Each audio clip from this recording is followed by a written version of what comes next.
Okay, at this time, we move on to communication. This is the portion of the meeting where you, the residents of Fairfield City School District, are invited to share your thoughts with the board.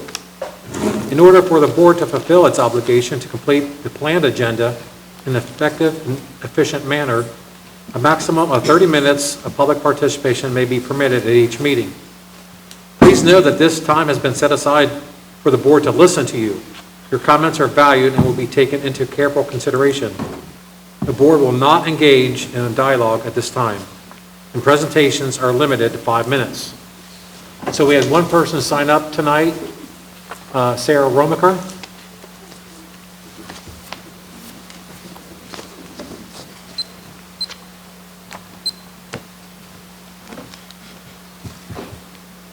Hi, I'm Sarah Romaker. Thanks again for letting me speak. I'm not used to having 5 minutes, so we'll see. I just wanted to make a quick mention of, I was at the last board meeting on October 7th, and it was a study was brought up and cited as being used to support mask mandates, and that was the study that was written by a physician at Cincinnati Children's Hospital. I'm sure you've probably all seen it. But that study claims that unmasked schools have nearly twice as many COVID cases than masked schools do. So I thought, okay, well, let me check out this study, right? So I go and search for this study. This study was never published. So all that you can find is a journalist's interpretation of this study that was put out by Cincinnati.com, WCPO, and the like. So I took some points from what the journalist's interpretations were of this study, since there is no access to the actual data or how it was collected.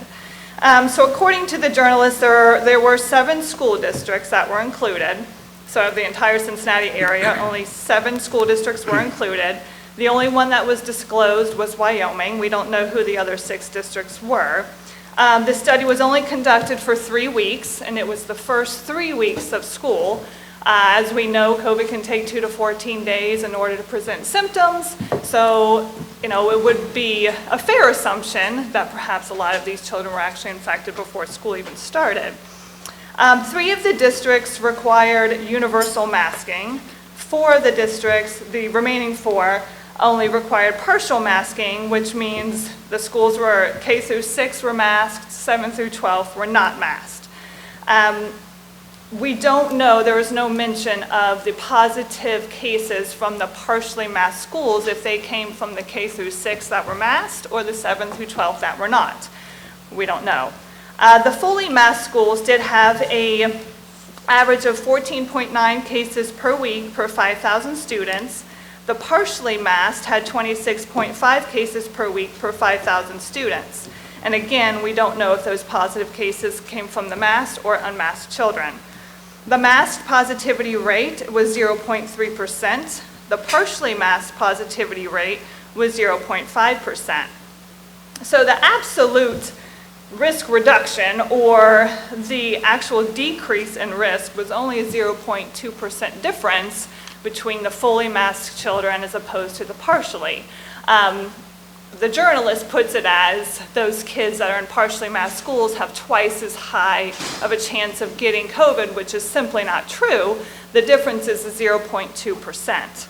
So my question would be is why would we mask or mandate masks for a 0.2% decrease in risk for a virus that, as I'll say again, has a statistically 0% chance of death for our children. So I just wanted to bring that up. I wanted to mention that. As a consumer, as a researcher, it's always important to go back to the actual data and not a journalist's interpretation of the data, and to actually look at the absolute risk as opposed to the relative risk. I know you guys are going to, I don't know if I'm being timed. Right there. I know that you guys spoke last week about we're not talking about numbers and statistics, and you guys have looked at our averages, and as you know, we look good. Our cases are good. From the 14th through the 20th, we've had 22 positives. Lakota, who's fully masked, from the 11th to the 15th, has had 67 positives.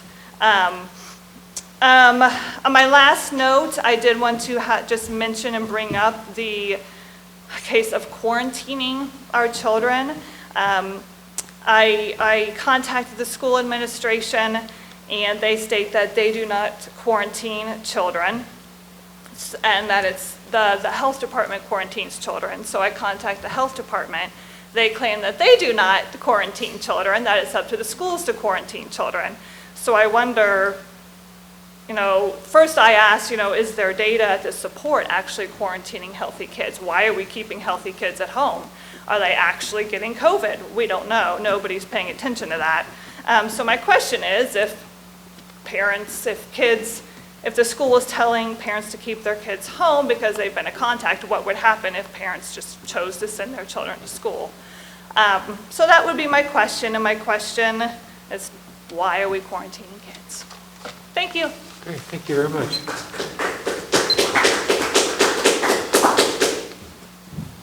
So we didn't have anybody else sign up beforehand, but since we have switched locations, I saw a couple people come in late. Did you want to speak this evening?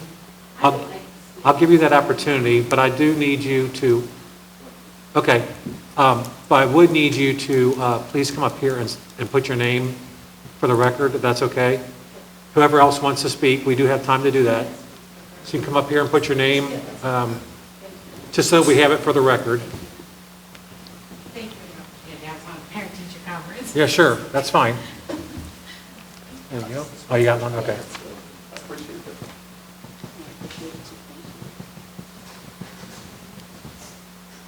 That's okay, you don't have to.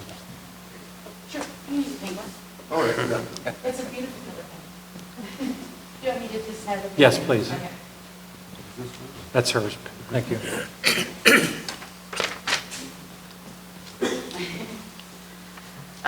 Michelle Hartman, I spoke to you guys a couple months back when we were over at the high school. We were talking about masks, and I started out by thanking you for all that you've done for the kids, and I'd like to continue that thanks again today.